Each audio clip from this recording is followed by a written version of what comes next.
So hello everyone and welcome back to the C++ world. तो आज हम पहले ये सीखेंगे कि प्रोग्राम होता क्या है और उसके बाद मेमोरी क्या होती है ये हम सीखेंगे। तो मान लीजिए ये एक प्रोग्राम है, ठीक है। अब प्रोग्राम बेसिकली क्या करता है? प्रोग्राम बेसिकली कुछ सेट ऑफ इंस्ट्रक्शंस है, ठीक है। कुछ सेट ऑफ इंस्ट्रक्शंस है, वो इंस्ट्रक्शन हमें एग्जीक्यूट करना है और एक डिजायर्ड आउटपुट हमें गेन करना है, ठीक है।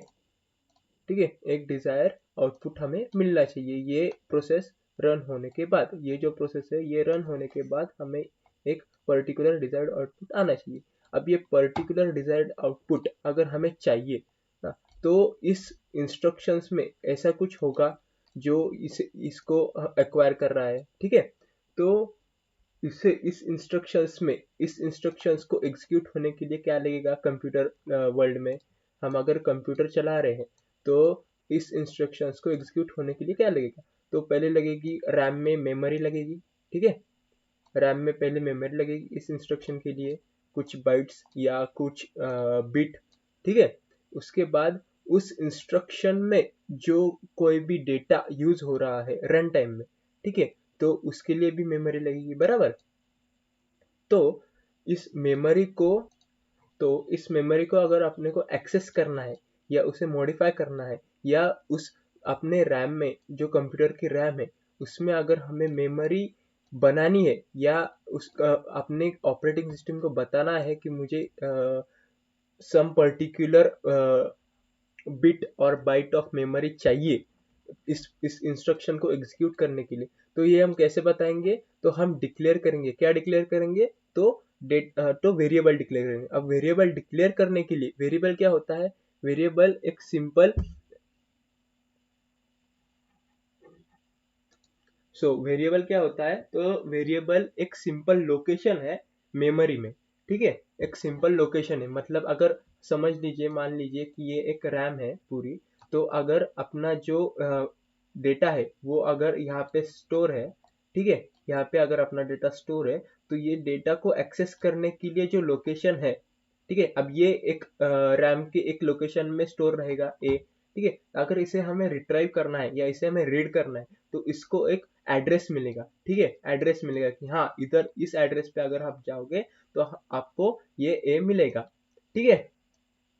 तो हमें एड्रेस चाहिए होगा। तो वेरिएबल्स क्या है? वेरिएबल ये एड्रेस है, ठीक है, उस डेटा तक पहुंचने के लिए, ठीक है।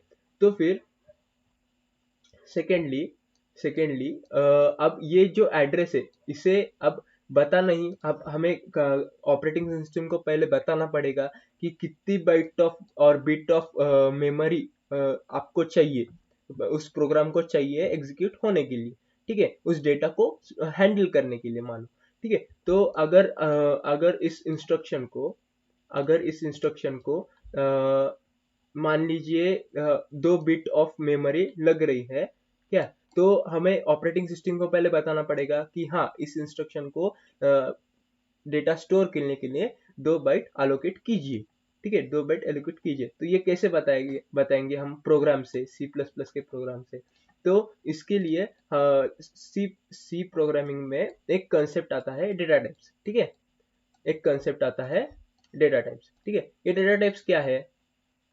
तो मान लीजिए डेटा डेटा 3-4 प्रकार का है, ठीक है।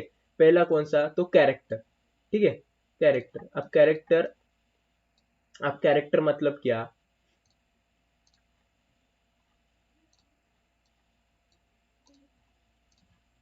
अब कैरेक्टर मतलब क्या? समझो, A B C D, all alphabets are characters, ठीक है। तो कैरेक्टर में वैल्यू डेटा हो सकता है, या फिर इंटीजर में। इंटीजर मतलब क्या? तो नंबर्स 1 2 3 4 5 6 ऐसे नंबर्स, ठीक है। उसके बाद और क्या हो सकता है?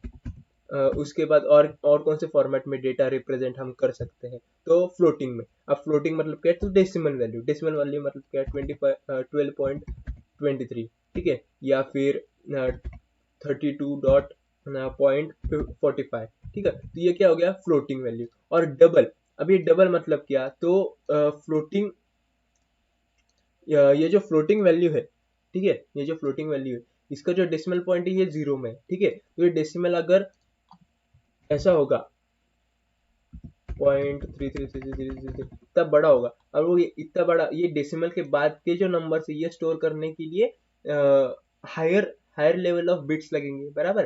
कुछ एक लिमिट के बाद हमें साइज भी बढ़ानी पड़ेगी। तो ये जो डेसिमल के बाद जो प्रिसीजन वैल्यू है, इस वैल्यू को स्टोर करने के लिए हम डबल डेटा टाइप भी यूज कर सकते हैं, ठीक है। फिर नेक्स्टली हमने ये देखा, पहले हमने ये देखा कि डेटा टाइप्स क्या होते हैं और उसकी नीड क्या है, ठीक है। फिर उसके बाद मॉडिफायर्स क्या है, ये मॉडिफायर्स किस किस खेत की मूली है ये देखेंगे, ठीक है। तो मॉडिफायर्स क्या है, तो मॉडिफायर्स ये एक ऐसे तकनीक है, या हम ये कह सकते हैं कि ये एक ऐसे कीवर्ड्स है जिसकी मदद से ये जो बेसिक डेटा टाइप्स है इन्हें हम मॉडिफाई कर सकते हैं। वो कैसे, वो हम देखेंगे, ठीक है। तो ये टेबल है, ठीक है। अब ये जो टेबल है ये पूरे डेटा टाइप्स का टेबल है, क्या। और ये अमेरिकन नेशनल स्टैंडर्ड इंस्टीट्यूशन और ISO certified C plus plus standard data types का टेबल है, ठीक है। तो ये टेबल क्या कहता है ये देखेंगे हम, ठीक है। तो पहली बात, तो कैरेक्टर को पहले हम ये देखो, डेटा टाइप हम क्यों डिक्लेयर करते हैं, ये डेटा टाइप की जरूरत क्यों पड़ी, क्योंकि हमें ऑपरेटिंग सिस्टम को बताना है कि some particular amount of bit should be allocated to this program, ठीक है। मतलब बिट अलोकेशन के लिए हमें ऑपरेटिंग सिस्टम को बताना पड़ेगा कि हाँ इतने बिट्स की हमें जरूरत है। तो ये कैसे पता चलेगा, तो ये ऐसे डेटा टाइप्स डिक्लेयर करके, ठीक है। फिर कैरेक्टर अगर हमने डिक्लेयर किया, क्या कैरेक्टर अगर हमने डिक्लेयर किया, तो वो कितने बाइट्स ऑफ मेमोरी ऑक्यूपाई करेगा ऑपरेटिंग सिस्टम में या रैम में, तो 8 बिट, ठीक है। 8 bit, one one bit, 1 bit मतलब कितना, सॉरी, 1 बाइट, ठीक है। 1 बाइट मतलब कितना, तो 8 बिट, ठीक है। ये सिंपल आपने डिजिटल इलेक्ट्रॉनिक्स में पढ़ा होगा कि 8 bit is equal to 1 byte, उसके बाद 16 बिट्स मतलब 2 बाइट्स, ठीक है। वो कन्वर्जन भी हमने देखा था, वो हम अगले वीडियोस में पढ़ेंगे, ठीक है।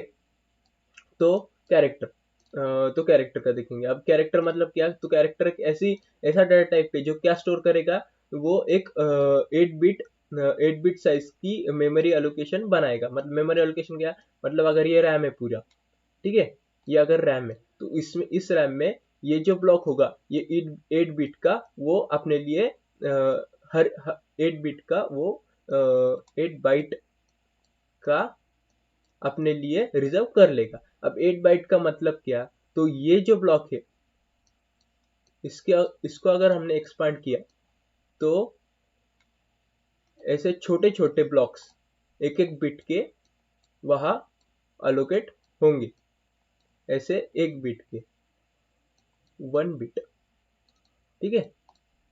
तो ये बिट 1 से लेके बिट 8 तक मेन मेमोरी में ये कैरेक्टर डेटा टाइप को जगह मिलेगी, ठीक है। तो अब इसकी रेंज क्या होगी फिर, ये हमें सवाल आता है। तो इसका कैरेक्टर का मिनिमम रेंज क्या होगा, तो -127 टू +127। अब इसका मतलब क्या है, तो वो -127 से 127 +127 तक वो जो डेटा है वो स्टोर कर सकेगा। अब मतलब आपने अगर आस्की कैरेक्टर सेट देखा होगा, तो कैरेक्टर की जो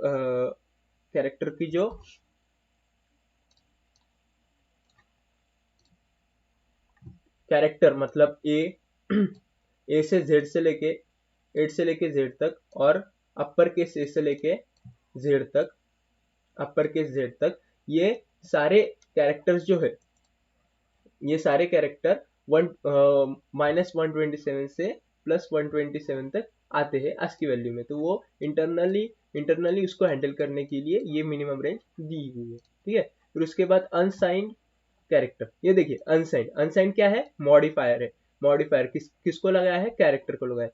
जब अनसाइंड ये जो मॉडिफायर है ये जब बेसिक डेटा टाइप्स को लगाया गया तो इसका जो बिहेवियर है वो चेंज हो गया। तो ये बिहेवियर क्या चेंज हुआ, साइज वही है बट बिहेवियर क्या चेंज हुआ कि जब मिनिमम रेंज जो कैरेक्टर की -127 टू +127 थी, वही अनसाइंड कैरेक्टर की रेंज 0 से लेके 255 तक हुई। मतलब क्या, ये जो माइनस की जो रेंज थी, ये अगर हमने ये देखा कि ये नंबर सिस्टम है, यहाँ से -1 शुरू होता है और यहाँ से +1 शुरू होता है, ठीक है। तो उसने क्या किया, ये जो माइनस की सीरीज थी ये इसको हटा दिया, इसको हटा दिया और ये इधर +127 के बाद एड ऑन किया, ठीक है, अपेंड किया। तो एड ऑन करने के लिए और एड ऑन होने के बाद इसकी जो रेंज है अनसाइंड कैरेक्टर की वो 0 से लेके +255 तक पहुंची, ठीक है, 255 तक पहुंची। फिर ये किसका कैरेक्टर, ये किसकी वजह से हुआ, तो मॉडिफायर की वजह से हुआ। ऐसे अनसाइंड एक मॉडिफायर है, ठीक है।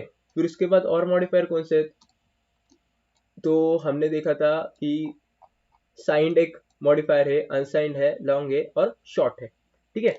तो हम सबकी कैरेक्टरिस्टिक्स देखेंगे और वो कैसे, वो मॉडिफायर्स कैसे रिफ्लेक्ट कर रहे या वो कैसे बिहेवियर चेंज कर रहे बेसिक डेटा टाइप्स के, वो भी हम देखेंगे, ठीक है।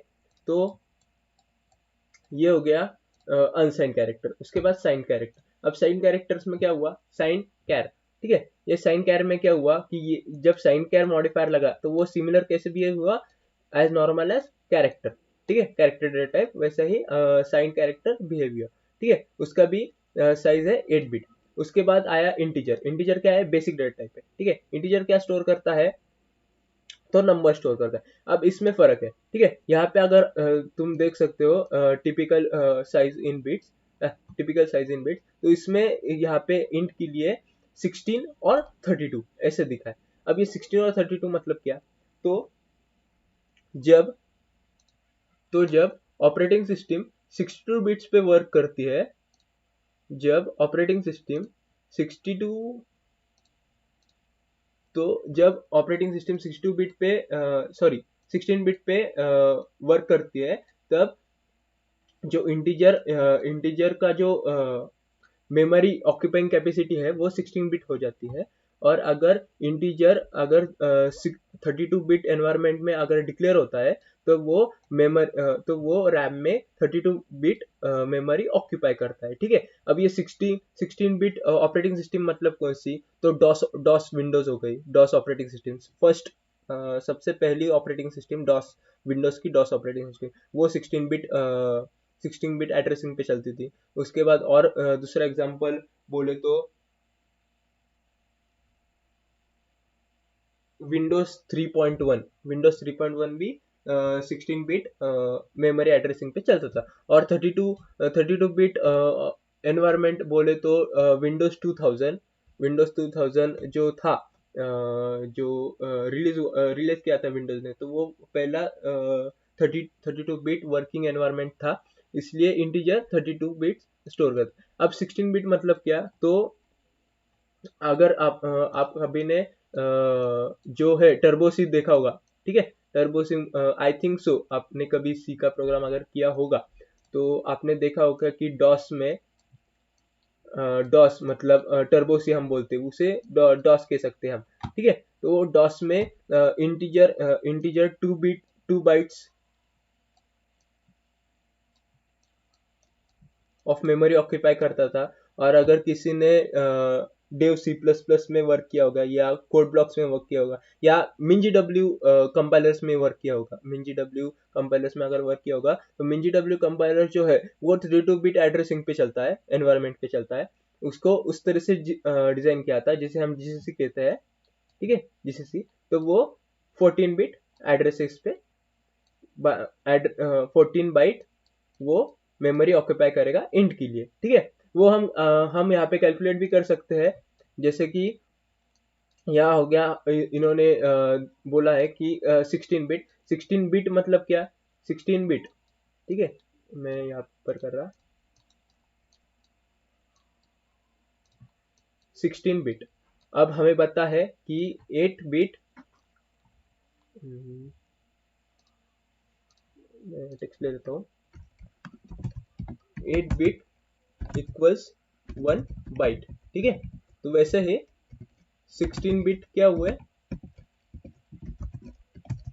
तो 2 बाइट्स, ठीक है, 2 बाइट्स हो गए। तो ये 2 बाइट्स किसके लिए यूज हुए, तो DOS ऑपरेटिंग सिस्टम के लिए, जो 2 बाइट्स ऑक्यूपाई करता था। और ऐसे ही 62 बाइट अगर एनवायरमेंट 32 बाइट अगर एनवायरमेंट होगा, 32 बिट का अगर एनवायरमेंट होगा, तो उसके लिए कितनी मेमोरी एलोकेट होगी, तो 4 बाइट्स, ठीक है, 4 बाइट्स। तो कंफ्यूज होने की जरूरत नहीं है। बहुत लोग कंफ्यूज होते हैं कि बाबा जीसीसी में 4 बिट और डॉस में 2 बिट। इंटरव्यू में भी पूछा जाता है कि what is the memory allocation of the 32 bit Windows environment, Windows environment C program, ठीक है। तो 32 बिट एनवायरमेंट जब क्वेश्चन आता है, तो जिसको अगर ये नहीं पता होगा, तो वो कंफ्यूजन में पड़ जाता है कि भाई मैं 2 बाइट्स लिखूं या 4 बाइट्स लिखूं, ठीक है, 2 बाइट्स लिखूं या 4, क्योंकि कॉलेज में हम सबको बताया जाता है कि ये 2 बाइट्स ही है, कि इंटीजर स्टोर्स 2 बाइट्स, बट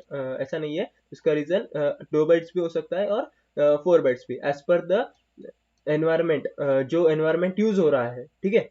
अगर विंडोज अगर जो ऑपरेटिंग सिस्टम है वो अगर 32 बिट्स की है, तो वो 4 बाइट्स एलोकेट करेगा, और अगर एनवायरमेंट 16 बिट्स का है, तो वो 2 बाइट्स एलोकेट करेगा, ठीक है।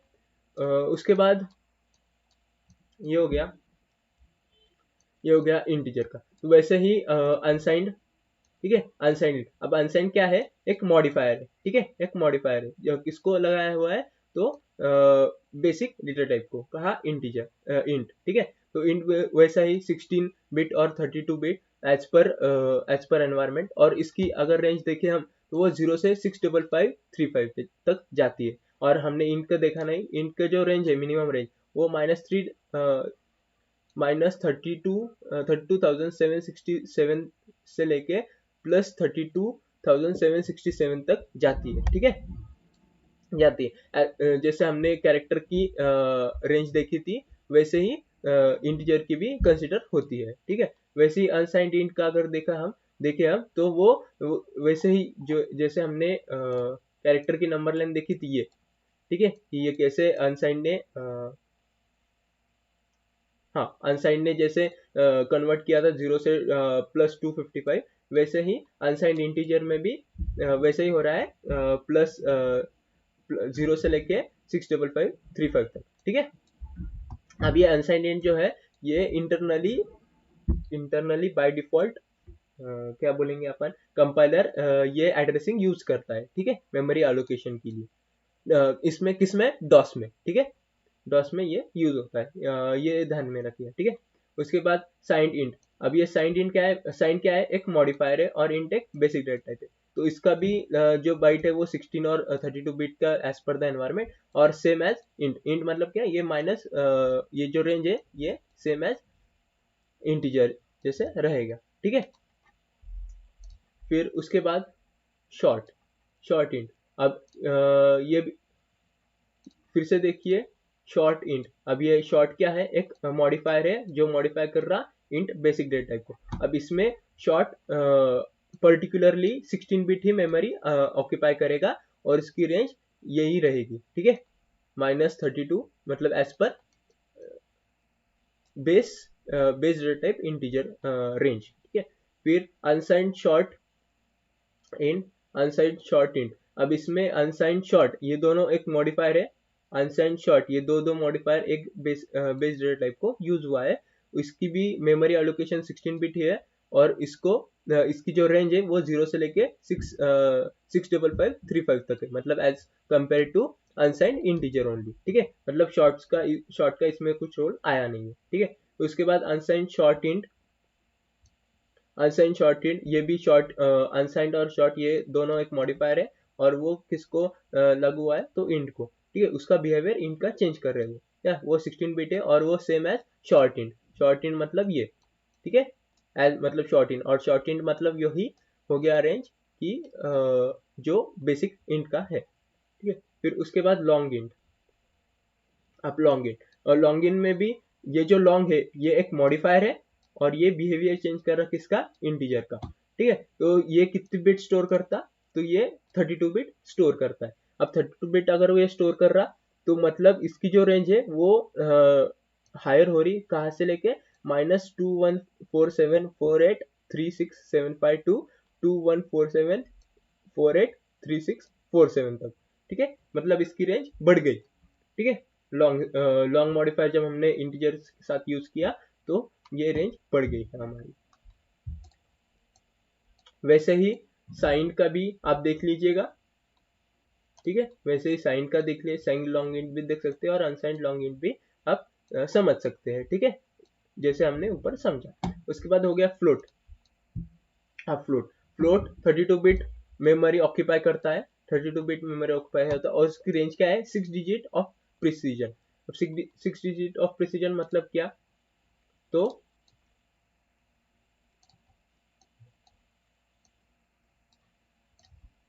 6 डिजिट ऑफ प्रिसीजन मतलब क्या, 34 डॉट। अब ये डॉट के बाद 6 डिजिट मतलब 1 2 3 4 5 6, तो ये 6 डिजिट तक ये जो फ्लोट है, ये ये जो फ्लोट है वो वैल्यू स्टोर कर सकता है। ठीक है, 6 डिजिट तक। और उसके बाद double, same as double. Double की जो बिट है, बिट कैपेसिटी है वो 32 नहीं है, वो 64 है। ठीक है, 64 होने की वजह से वो 10 डिजिट ऑफ प्रिसीजन स्टोर कर सकता है। ठीक है, 10 डिजिट मतलब डॉट के बाद आगे 10 10 नंबर्स वो स्टोर कर सकता है। फॉर एग्जाम्पल,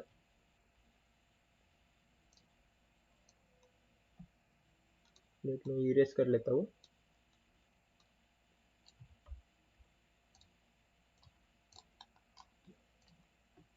फॉर एग्जाम्पल 34.12345676890, ये हो गए 10 डिजिट। ठीक है, 89, ये हो गया 10 डिजिट। ठीक है, तो डॉट के बाद 10 डिजिट होल्ड करने की कैपेसिटी डबल में है। ठीक है, ये समझ आया। फिर वैसे ही लॉन्ग डबल में भी 10 डिजिट होल्ड करने की कैपेसिटी है, बट उसका जो मेमोरी ऑक्यूपाइंग कैपेसिटी है वो 80 बिट है। ठीक है, तो आप कन्वर्ट कर सकते हैं, अगर 80 बिट हुआ तो 80 बिट मतलब कितने बाइट्स, और 64 बिट मतलब कितने बाइट्स। ठीक है, और 32 मतलब आपको पता ही कि कितने हैं, तो 4 बिट है। तो वैसे ही 64 कितने बिट हो गया, तो वो हो गया 8 बिट। ठीक है, और 80 मतलब कितने हो गए, 8 बिट 10 बिट। ठीक है, ये समझ लिया हमने, बढ़िया। उसके बाद हमने क्या देखा, डेटा टाइप्स देखे। ठीक है, हमने क्या देखा, हमने डेटा टाइप्स देखे, फिर मॉडिफायर देखे क्या होता है, फिर अब देखेंगे हम आइडेंटिफायर्स क्या होता है। ठीक है, अब ये समझा हमने कि डेटा टाइप्स क्या होते हैं, उसकी ज़रूरत क्यों पड़ी, और कौन से डेटा टाइप्स है अपने पास, उसके साथ अगर मॉडिफायर्स यूज़ किए तो क्या उसके बिहेवियर में चेंज हो रहा है, ये हमने देखा। उसके बाद अब देखने की बारी है आइडेंटिफायर्स की। ठीक है, अब आइडेंटिफायर्स मतलब क्या, अब मान लीजिए अपने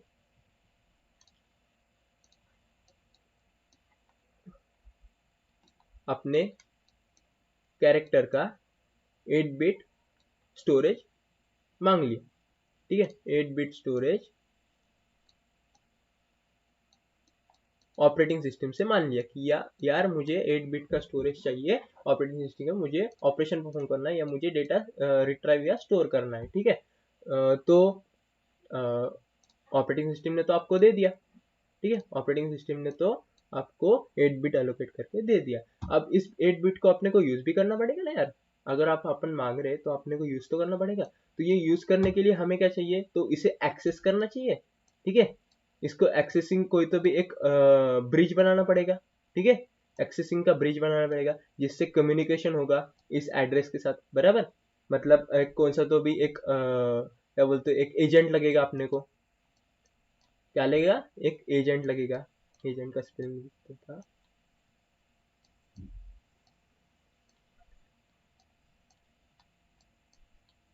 ठीक है, एक कोई तो भी एजेंट लगेगा अपने को इस 8 बिट स्टोरेज को एक्सेस करने के लिए या इसे मॉडिफाई करने। तो ये मॉडिफाई या एक्सेस करने के लिए हमें क्या लगेगा, तो एक नाम लगेगा। ठीक है, अगर आपको बुलाना है, ठीक है, तो मैं आपके नाम से बुलाऊंगा। ठीक है, वैसे ही अगर इस 8 बिट स्टोरेज को अगर हमें बुलाना है या इसे मॉडिफाई करना है या इसे कुछ इंस्ट्रक्शंस स्टोर करने या रिट्राइव करने हैं, तो इसके लिए हमें इस कुछ नाम देना पड़ेगा। तो उस नाम को हम कहते हैं आइडेंटिफायर्स। ठीक है, उस नाम को हम कहते थे आइडेंटिफायर्स।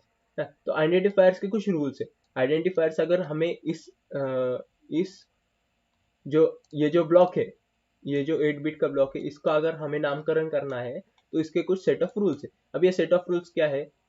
तो इसके नामकरण के सेट ऑफ रूल्स ये है कि इसको अंडरस्कोर से चाहिए या डिजिट्स चाहिए और कैरेक्टर चाहिए। ये तीनों में से कुछ एक चाहिए, नहीं तो अगर इसके अलावा कुछ दूसरा हुआ तो ये एक्सेप्ट नहीं करेगा। ठीक है, तो फिर ये मतलब क्या? अब इसका मतलब क्या? तो देखिए, अंडरस्कोर पहली कंडीशन है उसका, अंडरस्कोर कैन बी देयर। ठीक है, अंडरस्कोर हो सकता, डिजिट हो सकते या कैरेक्टर। ठीक है, मतलब उसे उसे आइडेंटिफायर में स्पेशल सिंबल नहीं चाहिए,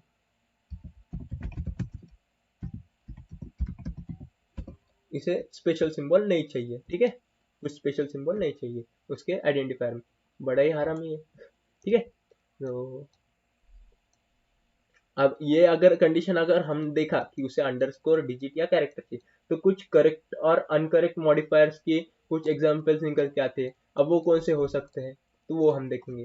तो हो सकता है कि अंडरस्कोर एबीसी, ये एक नाम हो सकता है आइडेंटिफायर का, या एबीसी अंडरस्कोर ये हो सकता है, ABC1 ये हो सकता है। ठीक है, A1 ऐसा कुछ भी हो सकता है। आप कितना भी बड़ा नाम दे सकते हैं, कितना भी छोटा नाम दे सकते हैं। सिर्फ उसे उसकी कंडीशन क्या है कि भाई तू जब आइडेंटिफायर बना रहा तब उसमें अंडरस्कोर हुआ तो चलेगा, डिजिट होगा तो भी चलेगा और कैरेक्टर हुआ तो चलेगा। ठीक है, इसके अलावा कुछ नहीं चाहिए मुझे। अब इसमें भी एक कंडीशन है। कंडीशन क्या है? कंडीशन ये है कि भाई को पहले डिजिट नहीं चाहिए। ठीक है, मतलब हम ये नहीं कर सकते 1ABC, ऐसा नहीं कर सकते। हम ऐसा जरूर कर सकते हैं अंडरस्कोर ABC, ये हो सकता है, बट पहले digit can not be there. Identifiers name can not be starting with first digit and then the character. ठीक है, पहले ए कैरेक्टर नहीं तो अंडरस्कोर चाहिए, फिर तुम डिजिट लगाओ, कोई प्रॉब्लम नहीं। ठीक है, तो ये इसके नखरे है। ठीक है, ये समझा? हो गया आइडेंटिफायर। अब इसका एक एग्जांपल लिया तो हम देखेंगे, अगर एग्जांपल लिया होगा आइडेंटिफायर का, तो हमने डेटा टाइप देखा इंट। ठीक है, इंट ABC, या दूसरा अगर आपने एग्जांपल लिया तो कैर, ठीक है, CH। ठीक है, ऐसा अगर मैंने किया तो मतलब ये क्या हो गया? कैर। अब कैर ने क्या किया? कैर ने क्या किया? इस कैर ने इस कैर ने क्या किया? तो एनवायरनमेंट में गया, ऑपरेटिंग सिस्टम से कम्युनिकेशन किया और क्या बोला ऑपरेटिंग सिस्टम को कि भैया मुझे 8 बिट ऑफ मेमोरी ऑक्यूपाई करके दो। तो ऑपरेटिंग सिस्टम बोला ओके मैं करके देता। ठीक है, तो ऑपरेटिंग सिस्टम ने उसके रैम में 8 बिट मेमोरी ऑक्यूपाई की और उसका बेस एड्रेस किसको दिया? तो इस कैरेक्टर को दे दी। फिर कैरेक्टर बोला ठीक है तूने तो मेमोरी ऑक्यूपाई करके दे दी, अब इस जो ऑक्यूपाई किया हुआ जो मेमोरी है तो उसका नामकरण तो मुझे करना पड़ेगा, बराबर। तो नामकरण के लिए उसने क्या मंगाया? उसने ये जो अंडरस्कोर CH है ये उसका नाम रख दिया। ठीक है, ये अंडरस्कोर, सॉरी, ठीक है, ये अंडरस्कोर उसका नाम रख दिया। समझा? इतना समझा? ओके, अगर कुछ भी डाउट हुआ तो फ्रीली पूछो। ठीक है, तो ये हो गया आइडेंटिफायर्स के नखरे। ठीक है, मतलब अगर हमें नामकरण करना होगा किसी एड्रेस का या किसी मेमोरी का, तो हमें आइडेंटिफायर्स के ये नखरे झेलने पड़ेंगे। ठीक है, ये समझे? तो अब अगले लेक्चर में हम ये टॉपिक्स देखेंगे। कौन से? तो वेरिएबल्स क्या है, इसके बाद लोकल, ग्लोबल और फॉर्मल वेरिएबल्स के क्या नखरे हैं, इसके क्या कंडीशन है, ये भी देख लेंगे हम। ठीक है, चलो, have a good day, take care, good bye.